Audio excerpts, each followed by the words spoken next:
Time now for sports on 104.7 The Cave. Here's Ned Reynolds. Mike the intern and a post-birthday Ned Reynolds fighting a hangover, but I made him a Bloody Mary, so it's okay. When are the A's going to Las Vegas? Really, really good question. We'll find it out officially next Tuesday, November the 14th. The baseball owners are meeting in Nashville, and they, with full expectations that they will vote. Now, they don't usually call this meeting and announce a vote unless they are going to vote yes. So I'm quite sure they will.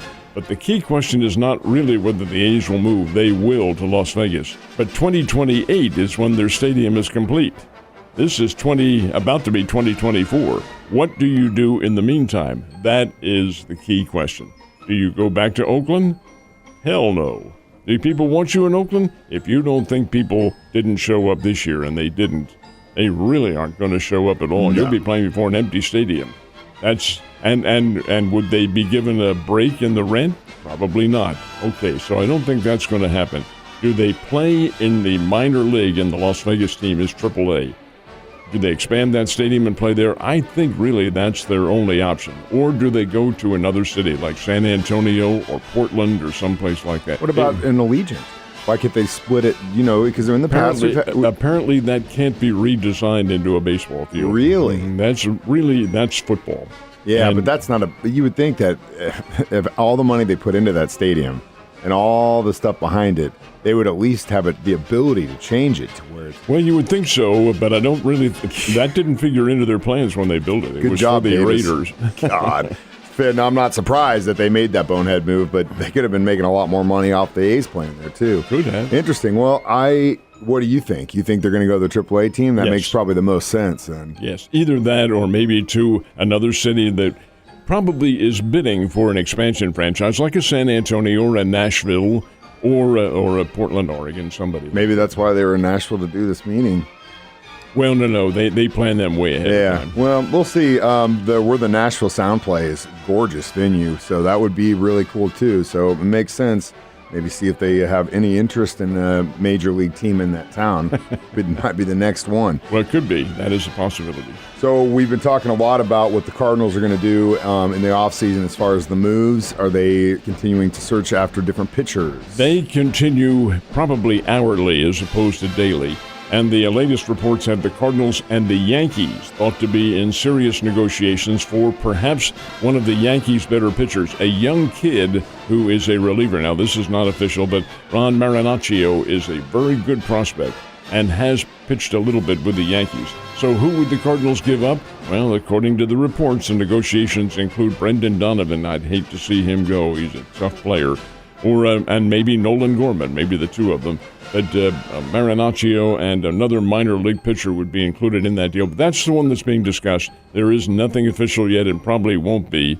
The free agents are still doing all their talking, and Shohei Ohtani he's the big gun. Where's he going to go? Consensus is the Dodgers, but long round of negotiations before that happens. Any word out of Kansas City? I mean, are they going after a stud or anything like that? They have to, because they're probably going to lose Zach Greinke, who really was their calling card, and a Royal from the very beginning. And although he made the round in the major leagues, still he would pitch 5 innings every time out at age 39 for the Royals. But he's probably going to go. He'll be let go as a free agent. They have to do something. You have to get the credibility back. The Chiefs are there, and they're taking all the publicity. We'll see. We'll see what they do. It's going to take some very creative management on their part. I get a lot of phone calls from different label reps during the week about different projects, music coming out, bands, stuff like that. And I was out yesterday afternoon when one of the guys from Chicago called me, and I got in this morning, and he left a message. Hey, seems like I missed you. Don't worry about calling me back tonight. I'll try to hit you up tomorrow. I'm actually headed out to the game of the week here in Chicago, the Bears versus the Panthers. I laughed hard, but it was definitely. I must admit to you, I didn't see it, but judging by the score and the reports, the game was just as bad as everybody expected. Hey, at least there were points on the board. I mean, a combined of 29 isn't great, but at the same time, at least they got a win in Chicago. Chicago won it 16-13 over the Carolina Panthers, two of the poorest teams in the NFL. And you say 29 points on the over-under, that's almost zero. Yeah. And we've got some lights happening tonight. Where and when can we expect that action? There will be some action all over the state. This is district championship night, and this is pivotal because the winners all advance in 5 of the classes to the quarterfinals. In the one class, Class 1, you go automatically to the semifinals because there are fewer teams involved. Games right here within the immediate Springfield area. Down in Nixa, Joplin plays Nixa for the second time this season. Mike, that's going to be a terrific football game. They're both good teams. I think Nixa may be a bit better. They were the first time they played back in September, 35-27. But Joplin has gotten nothing but better since then. That'll be a terrific game, and that is Class 6. That's the largest of all classes in Missouri. And then you have this is much ballyhoo, this game. Lebanon has been good for a number of years. Republic has made a major comeback in their fortunes here over the last couple of years, and Republic will play up at Lebanon. That will be a terrific game. Oh, yeah. You have Fair Grove, which is one of the top-ranked Class 2 teams in the state. They take on their old rival Stratford, who they walloped earlier this season. Who knows what will happen a second time. Up in Bolivar, you have Bolivar playing McDonald County. That will be a great game as well. They all will be. They're terrific contests. Marionville and Kabul, and Marionville, that's the Class 1. Winner goes to the state semifinals there. So all around the area, you have terrific matchups, and we'll see what happens. It should be a great evening of football. All right, Saturday. This is the next few weekends of the college football schedule where you've got some great matchups. And, you know, the Tigers have had a hell of a team this year, ranked 16th in the country. They take on number 14 Tennessee in Columbia. I'd take Mizzou in this one. Well, Mizzou is a slight dog, but it's so slight as to be a pick'em game. At home? Tennessee is a 1.5-point favorite, but one of the reasons that Tennessee is favored is because of the history between these two. I don't think history is going to be repeated in this one. And by what's it meant by the history? Well, in 2020,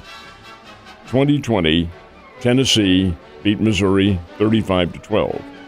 In 2021, Tennessee beat Missouri by a score of 62-24. And last year, Tennessee beat Missouri 66-24. They have racked up some big scores with a very high-scoring football team. Tennessee is high-scoring this year, not by as much, but Missouri is a much better defensive team. I think the Tigers are going to do well. When you mentioned their numbers, you were talking about the Associated Press. The real numbers are the bowl standings, where they stand, and Missouri's only 14th. I say only 14th. That's a compliment, because that's a very high rating for them. Number 1 team is Ohio State. And the top 4 are the ones who go to the playoffs this year.